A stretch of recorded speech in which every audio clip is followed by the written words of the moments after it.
It's a 30-minute express escape. Get a dose of destination knowledge, inspiration, and storytelling, showcasing phenomenal travel opportunities. I'm your host and number one travel expert. I'm DestinationWhatever.com. My name's Dave Wentworth with DestinationWhatever.com, and our guest speaker tonight is Jonathan Sargeant, and he's from Royal Irish Tours, and he's going to talk to us about great stuff for the areas I've mentioned, and also a little side tripping into Scotland, England, and Wales. So, Jonathan, welcome. Thank you for being here tonight. Thank you, Dave, and hello, everyone. Thank you for joining. I'm delighted to be here to talk about my lovely wee island that I'm from. For those that don't know me, my name is Jonathan Sargent. I work for a company called Royal Irish Tours. We are a Canadian tour operator based in Ontario, in Richmond Hill, so just north of Toronto. So today I'm going to talk mostly about Ireland, and we include Northern Ireland in that because the island of Ireland is marketed as one island overseas, and you'll learn more about that as I go through it. But a bit about Royal Irish Tours, Canada's leading tour operator selling Ireland. We're celebrating our 24th year in business this year. Our owner, Ian Duffy, seen in the top right there, the older of the two gentlemen, he is our owner. He was working for a company in Ireland that was selling tours to Canada. They needed some Canadians to help them sell Canada, so brought over a nice lady who worked as an intern for a couple of years, and then Ian fell in love with that lady. She convinced him to move back to Canada, and then he started selling Ireland to the Canadians. So he's been in the tourism industry for well over 30 years. He realized no one was really specializing in Ireland when he moved here in the late 80s. He worked for a few companies for just over 10 years and then started Royal Irish Tours back in 2001. So it's gone from strength to strength. He started off chartering Éire from Toronto, having to fill a whole flight to bring people to Ireland and do many tours, and then realized filling a plane is not the easiest thing to do. So he got into the guided tours of doing coach tours around Ireland. And then people would enjoy the tour and wanted to explore more of Ireland and the UK. So he added Scotland in 2004 and England and Wales a few years later. So we're very much a full service tour operator now for Ireland and the UK. So I'll just talk about some of the reasons of why Ireland, in particular, is such a wonderful destination. This picture actually is at the Cliffs of Moher, which is a must for anyone visiting the island of Ireland. I actually took this on St. Patrick's Day 2 years ago, and we got an absolutely stunning day. It was 14 degrees, and it's rare to get temperatures like that in March. But there's no better place on the Emerald Isle than the Cliffs of Moher on a nice clear day. So the scenery and the greenery, they say we have 40 shades of green in Ireland. So no matter where you are on the island of Ireland, you're going to see breathtaking scenery, whether you're on the Wild Atlantic Way, a 2,500-kilometer coastal driving route, or if you're on the Causeway Coastal Route in Northern Ireland or Ireland's ancient east. There's just so many beautiful places to see. And, it's often the reason people want to go. They see the pictures of the scenery and the greenery, and it certainly does not disappoint when you get there. Of course, the history. There's over 5 million Canadians with Irish ancestry, nearly 10 million with Irish or British ancestry. So people almost feel like they've come home, even if they've never been to the destination. It's a hard feeling to describe until you've been there. But it's such a welcoming place, even if you don't have any connection to the island of Ireland. It still is a very welcoming, and when you get there, you really do feel at home. You'll often see the name of a pub or a castle or a street with the same last name as your neighbor, or perhaps your own last name. And there's often people learn a lot about their ancestry when they're there. There's some great resources in the likes of Dublin and Belfast where you can actually go and meet with a genealogist or sit down and do a quick search of your name in a database at the Irish Ancestry Centre, at the Epic Museum, where you can, in 30 minutes, get a kind of brief overview of some of your family history. So lots of very interesting connections like that. And as you do a trip around Ireland or the UK, you'll certainly get a feel for that as you go. Historic cities, there's so many throughout Ireland and the UK. This picture is actually of Edinburgh. It's just to give you an idea of how old these places are. So I was in the new town in Edinburgh a couple of years ago, and there were these beautiful old buildings. And I was like, wow, this is fabulous. Like, and it's like, oh yes, yes, we're in the new town. These buildings are only 250 years old, the taxi driver was telling me. So in the old town, there's some buildings that have been standing for well over 800 years, including Edinburgh Castle, and the Royal Mile is pretty much unchanged, other than the shops and the different stores along there. But it's still the old cobble streets, a mile long street up to the castle. And it really is a must when you're in Edinburgh. But there's just such a that wonderful ancient history or old history when you're there, as well as modern nice bars and old Victorian pubs as well. So a really, really good mix. But the historic cities are something that appeals to a lot of people when they're there. As well as that, places outside the guidebooks. So on any of our tours or anyone who visits the island of Ireland, you really do get a feel for that. There's lots of bucket list items like the Guinness Storehouse, the Giant's Causeway, but there's so many hidden gems along the way. For example, even if you're doing a city stay in Dublin, you're only 20 minutes to the countryside or to the coastline where you can explore a lovely little town like Howth or Malahide or Portmarnock, um, that have so much to see and do. Little artisan shops, cafes, beautiful beaches. Actually, in the background of my picture is Port Stewart Beach. People probably don't associate Ireland with Caribbean-esque looking beaches. It is a little chilly in the water. It's the Atlantic or the Irish Sea. But there are some beautiful beaches to go for a stroll or a hike along. If you're going up to Northern Ireland in particular, they have some of the best beaches in the world, some of the best links golf courses, which are obviously right beside the water. And if you've ever watched the British Open when it was in Ireland 5 years ago, it's going to be there again this year. You can really see in some of the pictures and the video they show, you can see some of those marvelous beaches. Something perhaps people didn't associate with Ireland maybe 10, 15 years ago is delicious food and drink. We really do pride ourselves on provenance of eating locally sourced foods. Everything you're eating generally is sourced 15 or 20 miles from where you're eating it on the island of Ireland, whether it's doing a foodie experience like I'm doing in the left picture there with Tracy from Tracy's Farmhouse Kitchen in County Down. She does wonderful food tours in Northern Ireland, and I'm actually pouring out little wee tasters of her sloe gin that she makes. So sloes are blackthorns or berries that are picked almost like mini hard blueberries. You pick them from her hedgerows out in her garden. She puts them in a large bowl with a bit of sugar and a few liters of gin, and then she throws it into a large glass container and puts it in her front wardrobe or front cupboard in the dark for 6 to 7 months. And then the sugars and the berries kind of mix together, infuse into the gin, and it gives this kind of delicious slow gin. A little sweet, but a nice kind of taster for after dinner or mixed with some soda water or something. So, so many great stories like that when you're there. We really do pride ourselves on the provenance, as I said. Obviously, being in Ireland, lots of wonderful seafood. Also, our animals are grass fed pretty much year round. We don't get snowy weather like we do here in North America. So animals are grass fed and out grazing, 10 or 11 months of the year.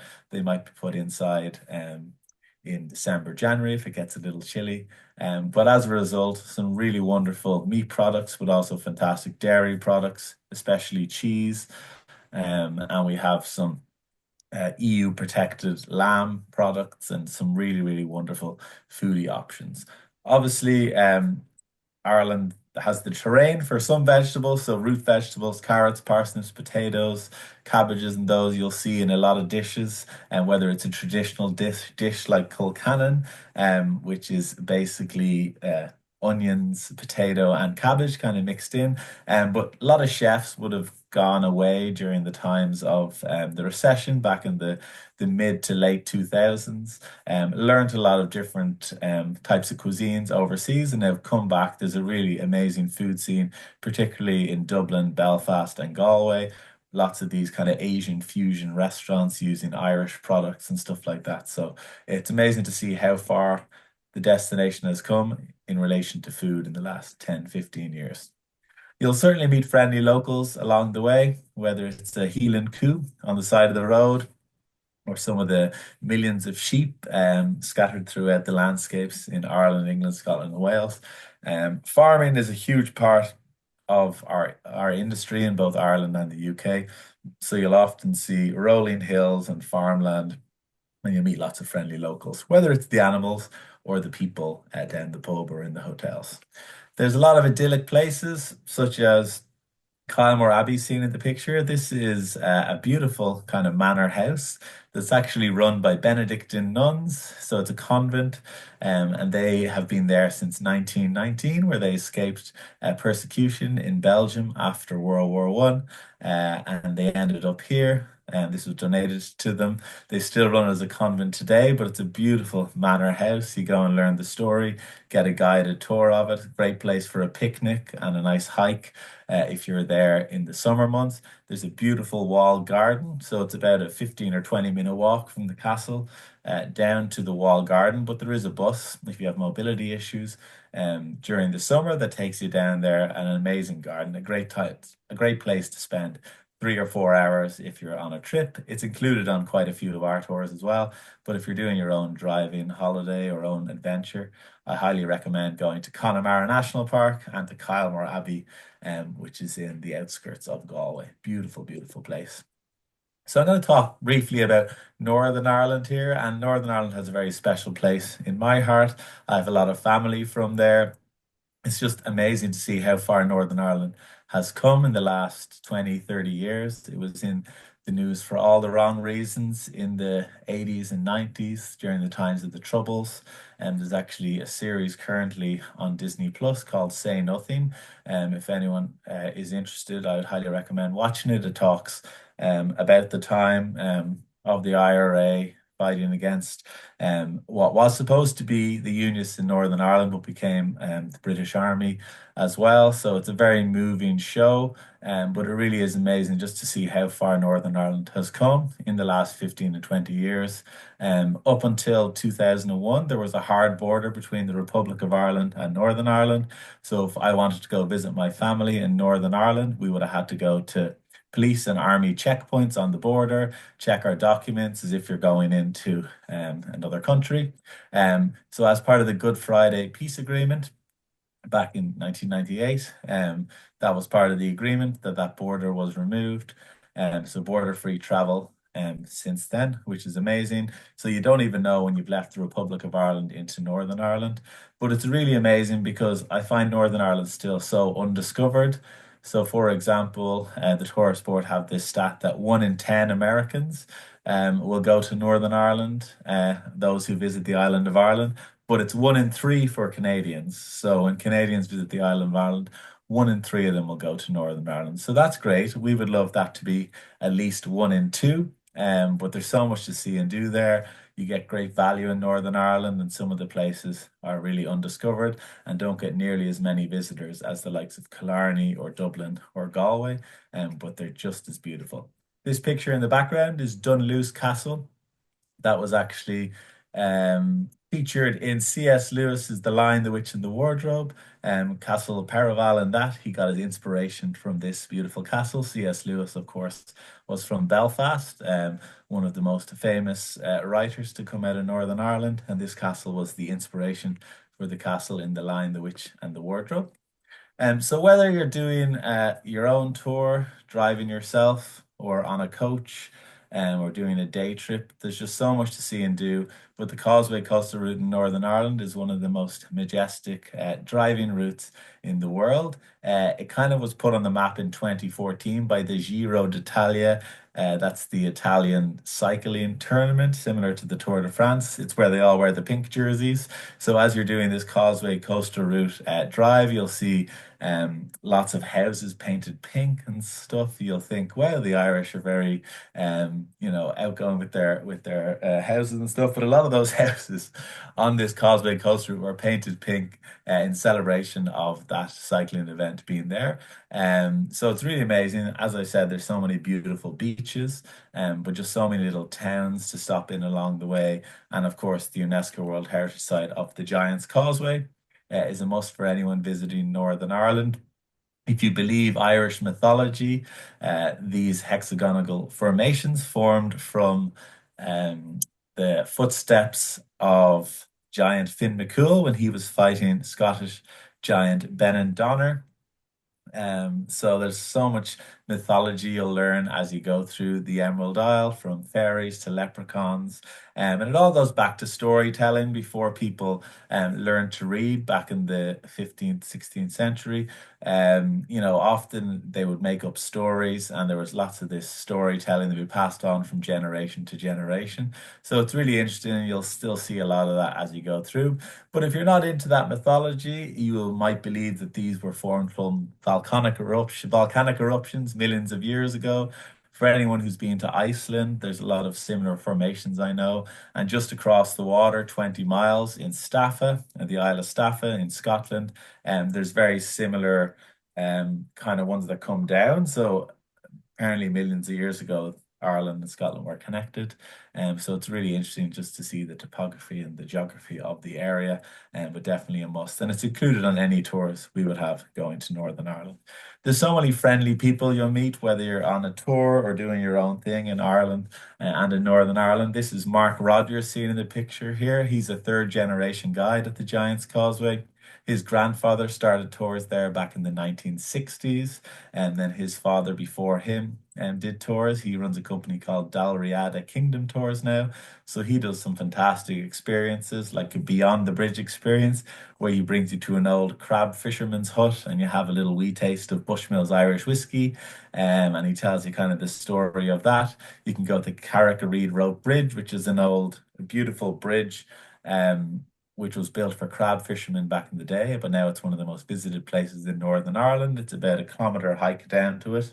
And then there's a little crab fisherman's house that he takes you to for a wee whiskey. He also does some of our tours at the Giant's Causeway. He'll walk people down to the stones, give them an hour talk about the mythology, and then he can walk them back up. Or it is downhill, about 700 meters getting down there.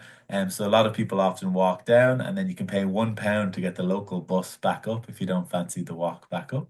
But the UNESCO World Heritage Site of the Giant's Causeway and that whole Causeway Coast route is definitely a must.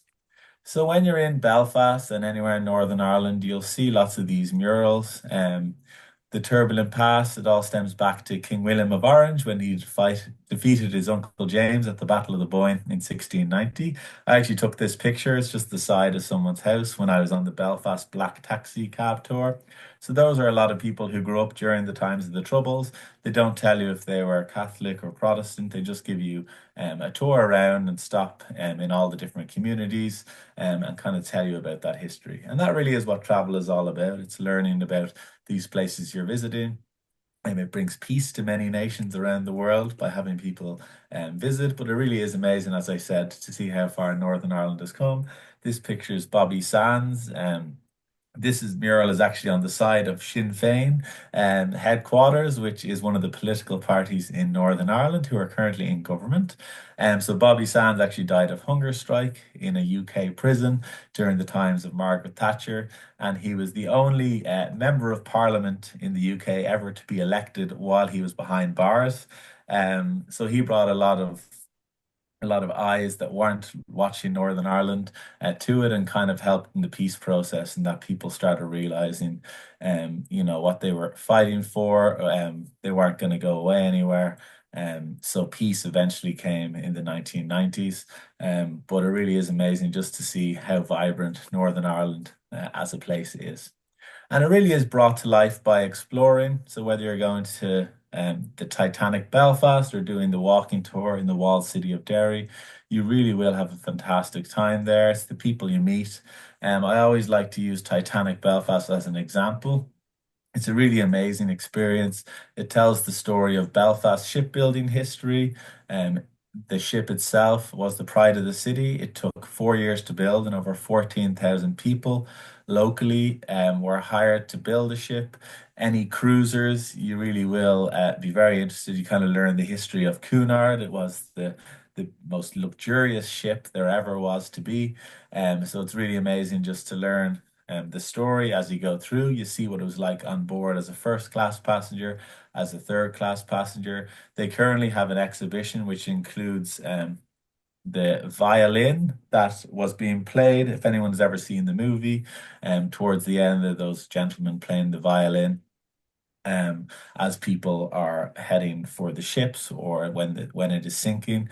So they actually have that in an exhibition at the moment, and it's very moving. You hear voices of survivors from the Titanic when you're there, and of course, there's a huge connection to Newfoundland where many of the people were laid to rest. So really, really very interesting experience, and you really do see the connections between Ireland and Newfoundland and the rest of Canada when you're there.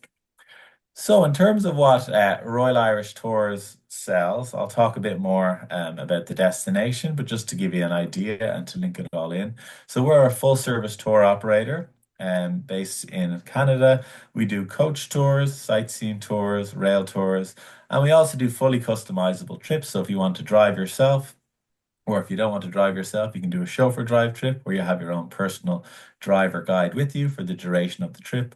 We also do city stays. So whether it's a Belfast city stay, Dublin, or a combination of multiple cities, that's possible. And we do lots of day trips out of the major cities as well as custom groups. So there's lots of great companies in Canada and of course around the world selling Ireland. But what really sets us apart, we always say, is that is all we sell, Ireland, Scotland, England, and Wales.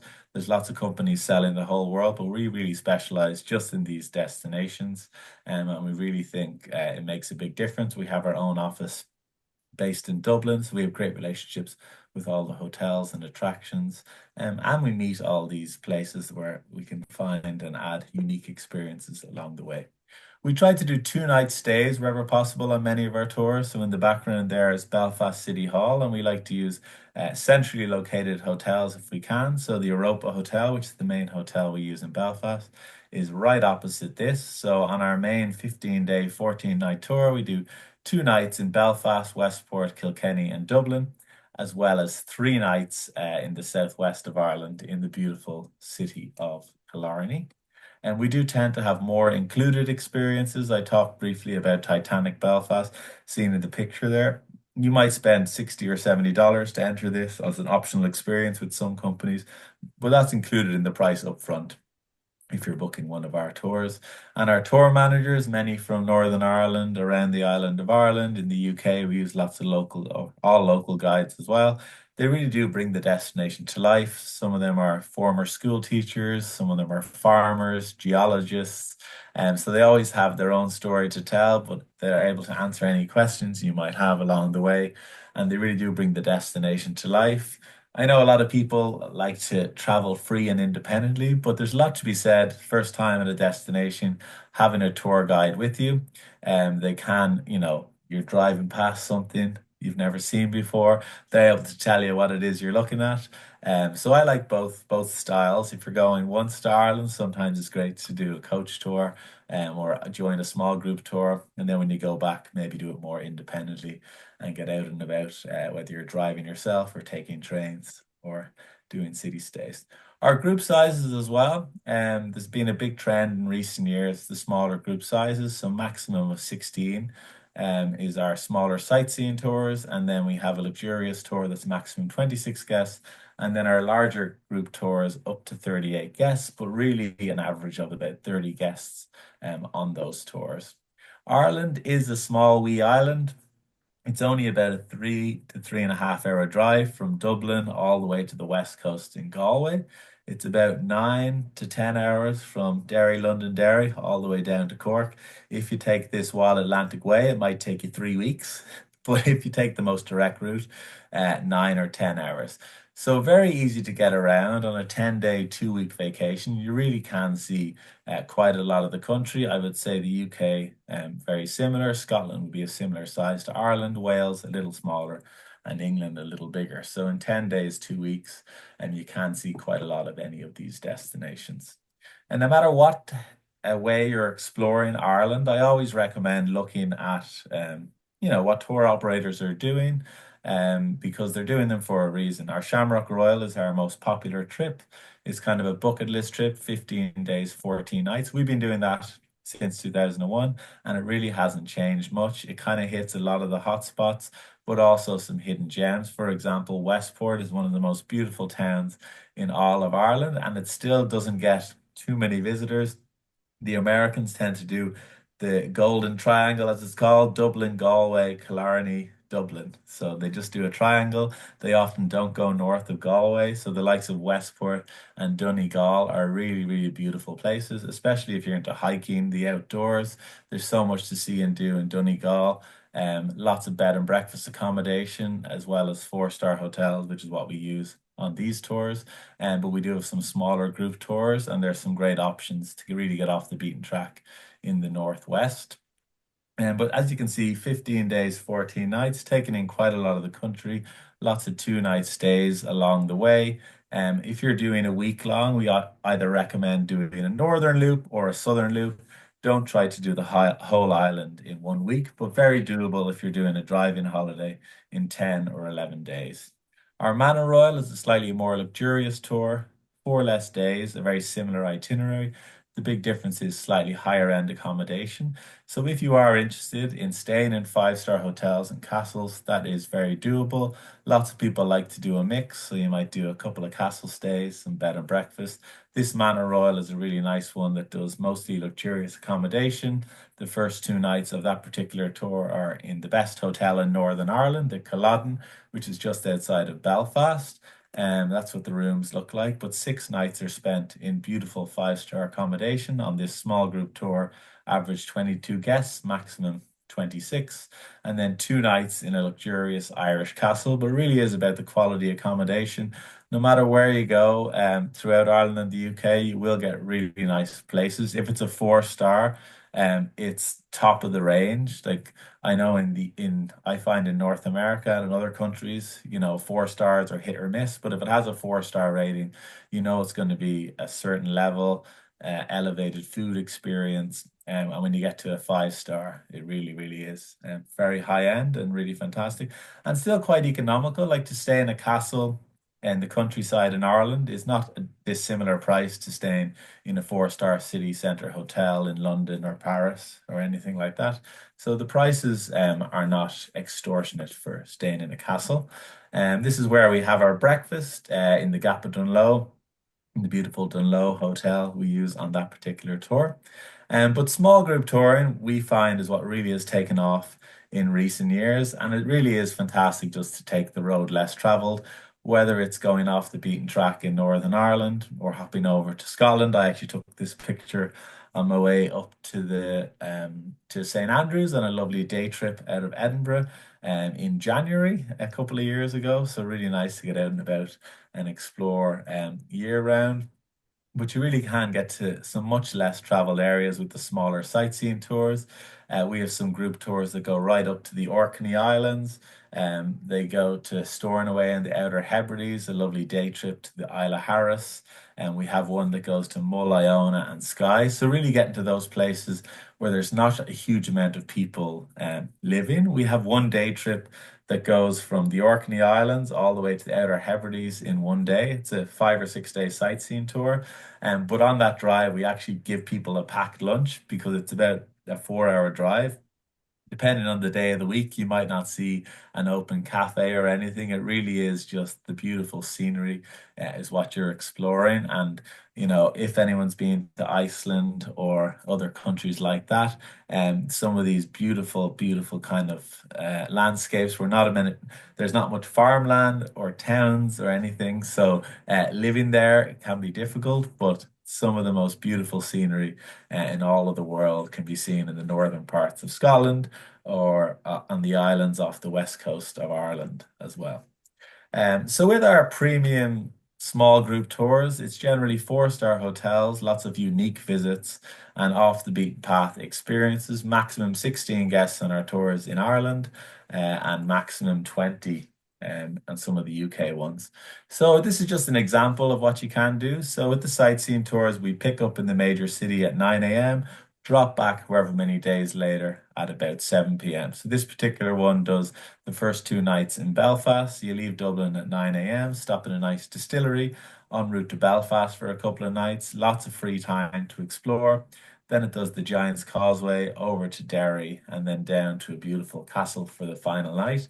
So really nice options if you just want to get a little taste of a part of the destination. And we have a nice longer stay one now that's 4 nights in one place. So this one leaves Dublin at 9 a.m. And then it does 4 nights down in a beautiful town just outside of Limerick called Éire. And from there, we do 3 day trips. So 1 day trip to the Ring of Kerry, one to the Cliffs of Moher, and one down to Cork and Cove, where you get a chance to experience all those destinations. Lots of free time in the town if you want to go for nice walks and stuff. These sightseeing tours are very much for people of any level in terms of active level.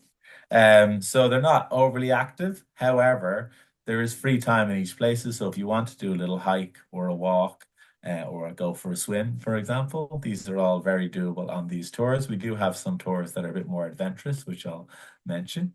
But new in 2025, we have 3 really fabulous smaller sightseeing tours. As you can see, that North Coast and Islands and the Isle of Skye and Mullinaona, they really get to more off the beaten track places in Scotland. And then the ones in Ireland go to some of the wonderful places there too. So that North Coast and Islands, 6 days and 5 nights, really getting off the beaten track. And as I said, it's that day trip going from Orkney all the way to Stornoway, where you take a 2 hour ferry from Ullapool over to Stornoway, where you get a packed lunch and see some of the most beautiful scenery in all the world. Whenever we're in Ireland or the UK, we always like to engage with the locals whenever we can. So whether it's going to a working farm in Perthshire in Scotland, this is Craic, or doing the sheepdog demonstrations with wild Atlantic sheepdogs in the northwest of Ireland. And you get to chat with local farmers, local producers, you get to learn about farming. So it's a really great way just to engage with the locals, and that's what travel's all about, meeting new people, engaging with the destination, and there's very immersive experiences throughout. There's so many beautiful castles to visit throughout Ireland and the UK. Many you can stay in, particularly in Ireland. If you are looking to stay in a castle, I would recommend Ireland over the UK, just in terms of price and availability. When you get to Scotland and England, a lot of these castles are still privately owned, so often not open to the public in terms of accommodation and staying, but they often have lovely stately gardens, and you can go and visit them and do a lovely tour. And there's so much Christian heritage throughout Ireland and the UK, especially when you go to some of the islands in the north of Scotland. The Saint Columba is actually the patron saint of both Scotland and of Ireland. So you'll learn a lot of that Christian heritage when you're there. You'll see lots of old church ruins, but also some wonderful cathedrals throughout Ireland and the UK. And that's something that appeals to a lot of people when they're there, just seeing these incredible buildings, whether you're going to York and seeing York Minster or exploring St. Patrick's Cathedral in Dublin. They really are fabulous places. And sometimes you can go and listen to choir performances if you're there on particular days that are generally open to the public. And so some very interesting things that way. There's so many islands to explore as well. Obviously, Ireland and the UK themselves are islands, but there's over 1,000 islands off the coast of Scotland. Off the coast of Ireland, there's some really fantastic islands, the Aran Islands. And so some of our tours will do day trips to Inishmore, where you get a chance to kind of travel back in time and explore these islands where Gaelic is still spoken as the main language. So some islands you'll often hear people speaking with a strange accent. They are speaking with a strange accent, but they're also speaking a different language. So in Ireland, there's about 5,000 people only speak Irish Gaelic as their first language every day. Everyone in Ireland from the age of 4 up to 18 has to learn Irish Gaelic in school, which is great. So we all speak a little bit of it, but we don't have it in our day-to-day lives. But it's really great to see when you go to those more remote areas, people keeping that language alive. In Wales, it's fabulous. Over 20% of the population speak Welsh on a day-to-day basis. So you'll often be greeted in small towns in Wales, and they'll greet you in Welsh, thinking that you're going to be able to speak Welsh, but they'll soon switch to English when they realize you're not from there. So really, really interesting in that regard. And then, of course, anyone interested in Scotch or Irish whiskey. The Irish claim they invented it. I think they did invent it, but the Scots certainly perfected it. So there's over 250 distilleries in Scotland. There's about 30 in Ireland. So, more than 60% of the world's whiskey supply comes from Scotland, I believe. So some really, really interesting distilleries. And if you are interested in whiskey, there's so many great places to see and visit when you're there. So other ways to explore, as well as those small group tours or doing coach tours, if you're comfortable driving on the left, because we do drive on the left in Ireland and the UK, I really think it's a fabulous way to see the country. So just hop behind the wheel. You can get automatic vehicles and really get off the beaten track and explore those smaller towns and villages if that's what you're interested in. It really is choose your own adventure, whether you're staying in B&Bs, hotels, or a mix of everything. If you're not comfortable driving yourself, Chauffeur Drive is a great option as well. So that's your own personal driver guide with you for the duration of the trip or however many days you book them for. So a really, really nice way to explore the destination as well. Lots of people will do a mix. So you might stay one night in a castle and then a few nights in bed and breakfast, and then maybe stay in a 3 or 4 star hotel in the city. But B&B stays are a really great way to immerse yourself in the destination and with the locals. They'll often lend you their bikes. They'll give you a wonderful breakfast. They'll tell you some great hikes or walks or must-see visits between their B&B and your next stop. They'll tell you who to avoid in town, what's the best restaurant, what's the best pub.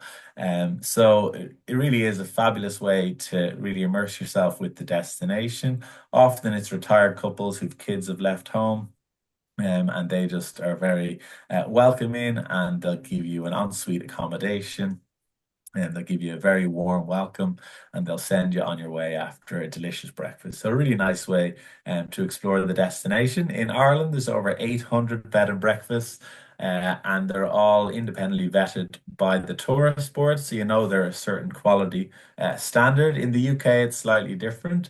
And there are a few different bodies, but there are a few different websites. And of course, Dave would work with suppliers like ourselves who know the quality bed and breakfast to work with. But they all are a certain standard. I think a lot of people think bed and breakfast, they think, shared bathrooms, 2 star accommodation. It's not like that. It's like staying in a comfortable 3 star guest house or hotel in a city, and you have a comfortable bed, ensuite bathroom, and then you get a really delicious breakfast every morning as well.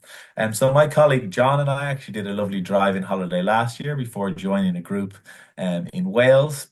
And we met this local fella, Sean. I say he's local. He was a blow-in, as they say in Ireland. He was from South Africa, but him and his wife had retired, and they had some Welsh heritage. So they bought a lovely house in a town called Betty Coed in northern Wales.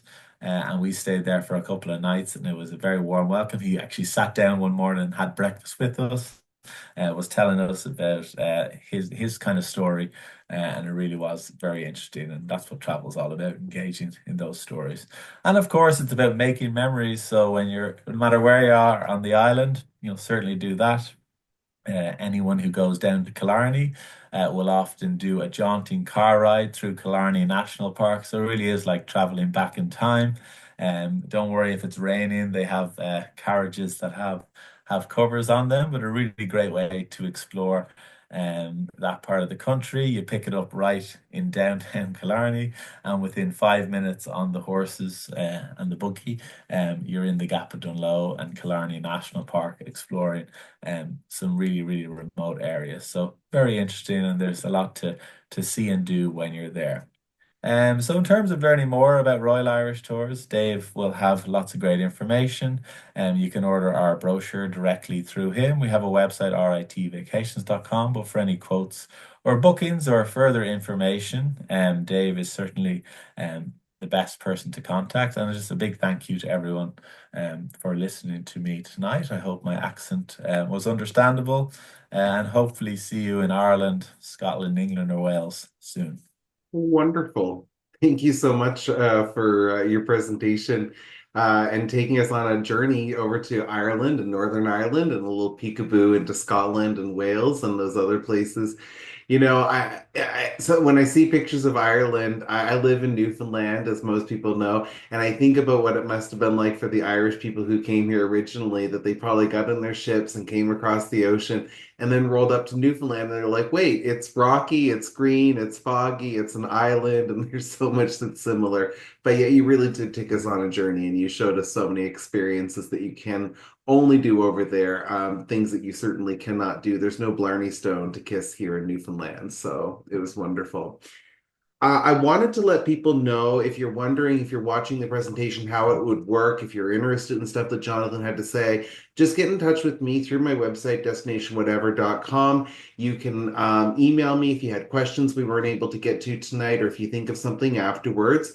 But if you're at a starting spot, maybe you're just kind of thinking, I want to go to Ireland, here's some concepts I have in my head, or you need some information, that's a perfect way to reach out and we can start a conversation. We can talk about that. Jonathan has shown that there's more than enough different ways we can interpret your trip, whether it's going on a small group or a couple of mini groups, or maybe doing your own custom thing, maybe a self-drive holiday. There really are so many ways that we can work together to make your trip to Ireland come true. And it's nothing more, it costs you nothing more to work with me.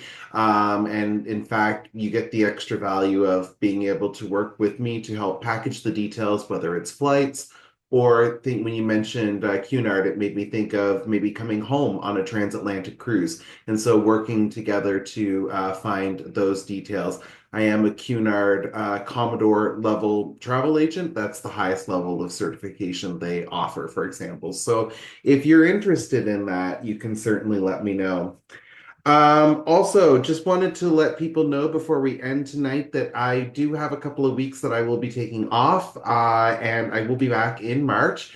So you can get all those details on my website, but I will have some travel presentations coming up in March, and those details will be announced this week. So if you just want to keep an eye on my Facebook, or if you want to go to my website, if you want to sign up for my newsletter, any of those places you can tune in with upcoming travel talks. In March, we have some presentations that will take you to the Arctic, to deserts, and to far-flung tropical islands. So a lot of different things coming up in the spring. But otherwise, do keep in touch if there's anything travel related I can help you out with. Jonathan, once again, thank you so much for your time and your education, your knowledge, and thank you so much to our people from all across Canada for tuning in tonight on Zoom. I wish you well, and we'll see you at the next time. Take care, everybody. Bye for now. Thank you for watching. This has been a Destination Whatever travel production. Subscribe for all my content. Facebook at Destination Whatever, Instagram at destinationwhatever.travel, and YouTube at Destination Whatever.